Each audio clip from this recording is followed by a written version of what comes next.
देखो आज ना हम अस्थमे का मैनेजमेंट पढ़ेंगे। तो इससे पहले मैंने अस्थमे के 3-4 लेक्चर और पढ़ा रखे हैं छोटे छोटे हैं, जिसमें मैंने अस्थमे की पैथोफिजियोलॉजी, क्लिनिकल फीचर्स, इन्वेस्टिगेशन और एग्जामिनेशन वो बता रखा है। तो अगर नहीं पढ़ाया आप वहाँ जाके उसे पढ़ लें ताकि ये समझ में आए। तो देखो आज मैनेजमेंट पढ़ेंगे अस्थमे का। तो अस्थमे की 4 स्टेज होती है। सबसे पहले क्या होती है, इंटरमीडिएट स्टेज होती है। तो इसमें हम क्या करते हैं, बीटा 2 अगोनिस्ट का यूज़ करते हैं।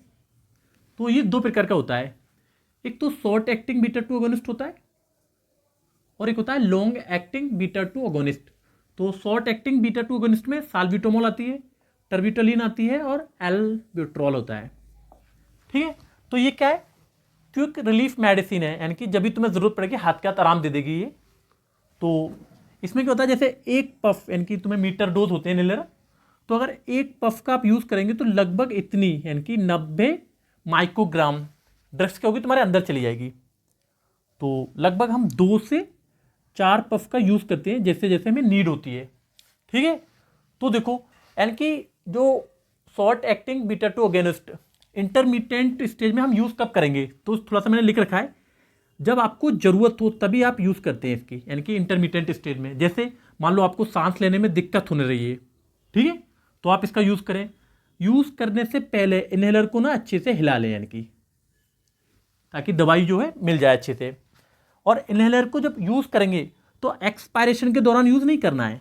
जब आप सांस अंदर ले रहे हैं तब उसका पफ को दबा के ड्रग्स को अंदर लेना है और लगभग 10 सेकंड क्या है तुम्हें सांस को रोके रखना है, फिर उसके बाद सांस लेनी है।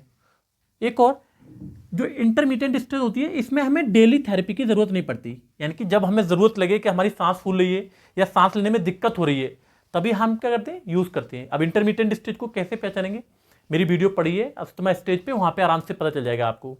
ठीक है, अब देखो माइल्ड स्टेज में, जैसे दूसरी स्टेज क्या होती है अस्थमा की, माइल्ड स्टेज होती है। तो इसमें क्या होती है, हमें डेली थेरेपी की ज़रूरत पड़ती है, यानी कि हम डेली ड्रग्स यूज़ करते हैं चाहे हमें अस्थमा का अटैक आए या नहीं आए। तो इसमें क्या क्या यूज़ कर सकते हैं, जैसे लो डोज स्टेरॉयड इनहेलर, यानी कि स्टेरॉयड के इनहेलर आते हैं।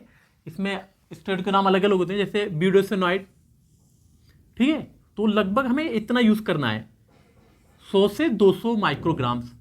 तो देख लो एक पफ में, वैसे मीटर डोज इनहेलर में हम यानी कि जो मात्रा है उसे डिसाइड कर सकते हैं। तो इन्हें हमें 2 बार यूज़ करना है, यानी कि इतना, या तो 100 या 200 माइक्रोग्राम 2 बार दिन में, यानी कि सुबह शाम यूज़ करना है इसे। ठीक है, फिर हुए जैसे अल्टरनेटिव, जैसे हमने स्टेरॉइड तो यूज़ कर लिया, और क्या यूज़ कर सकते हैं, जैसे ल्यूकोट्रीन से रिसेप्टर एंटागोनिस्ट। तो ल्यूकोट्रीन क्या होता है, इन्फ्लेमेशन को मेंटेन करके रखता है, तो हम इसे ब्लॉक कर दें। जैसे मोंटेल्यूकोस्ट एक ड्रग्स आती है, ठीक है, ये है यानी कि ल्यूकोट्रीन रिसेप्टर एंटागोनिस्ट। तो अगर इसमें अडल्ट में मैं डोज की बात करूं तो लगभग 10 मिलीग्राम की ज़रूरत पड़ेगी और बच्चे में लगभग 5 मिलीग्राम्स की। ठीक, लेकिन एक बात का ध्यान रखना है, जैसे मान लो अगर अस्थमा का अटैक आपको आ गया तो तुरंत रिलीफ के लिए मैंने लिख रखा है, यानी कि ये क्विक रिलीफ मेडिसिन है, यानी कि शॉर्ट एक्टिंग बीटा 2 अगोनिस्ट। तो आपको क्या करना है, जैसे एल्बिट्रॉल है तो इसका एक पफ या 2 पफ आपको ले लेने हैं। एक पफ में कितना निकलता है, 90 माइक्रोग्राम्स। ठीक है, तो ये दूसरी स्टेज हो गई तुम्हारी माइल्ड स्टेज। अब वो देखो तीसरी स्टेज, देखो मैं इसे मिटा दूं। देखो अस्थमा की जो तीसरी स्टेज होती है वो होती है मॉडरेट स्टेज। तो इसमें हम ट्रीटमेंट करते हैं, तो हमें डेली थेरेपी की ज़रूरत पड़ती है, यानी कि अस्थमा का अटैक आए या ना आए हमें डेली ड्रग्स देनी पड़ेगी। इसमें जो हम देंगे वो लो डोज स्टेरॉयड इनहेलर का यूज़ करेंगे और लॉन्ग एक्टिंग बीटा 2 अगोनिस्ट, और इसे दिन में हम 2 बार यूज़ करेंगे। ठीक है, तो लो डोज स्टेरॉयड इनहेलर जो है ब्यूडेसिनॉइड है, और भी स्टेरॉयड होते हैं हमारे, तो इसका हम लगभग 100 से 200 माइक्रोग्राम का इनहेलर, यानी कि 100 से 200 तक यूज़ करेंगे दिन में 2 बार माइक्रोग्राम में। और जो लॉन्ग एक्टिंग बीटा 2 अगोनिस्ट होता है, जैसे साल्मेट्रॉल है, फॉर्मेट्रॉल है, तो इसे भी हम 2 बार यूज़ करेंगे। ठीक है, तो अब देखो, लेकिन अटैक के दौरान मान लो जैसे आपको अस्थमा का अटैक आ गया और आपको सांस लेने में बहुत दिक्कत हो रही है, तो आपको शॉर्ट एक्टिंग बीटा 2 अगोनिस्ट का इनहेलर यूज़ करेंगे, जैसे साल्बिटोमोल या टर्बिटोलिन का। ठीक है, अब देखो जो लास्ट स्टेज है अस्थमा की, वो सीवियर स्टेज होती है। इसमें हम कैसे यूज़ करेंगे, तो इसमें हमें डेली थेरेपी की ज़रूरत पड़ेगी। इसमें हाई डोज स्टेरॉयड इनहेलर का यूज़ करेंगे, लॉन्ग एक्टिंग बीटा 2 अगोनिस्ट का यूज़ करेंगे और लॉन्ग एक्टिंग मस्क्रीनिक एंटागोनिस्ट, ठीक है, इसका यूज करेंगे। जैसे हाई डोज स्टेरॉइड इनहेलर मैंने बता रखा है, जैसे ब्यूडोसिनॉइड है या फ्लूटिकासोन है, ठीक है।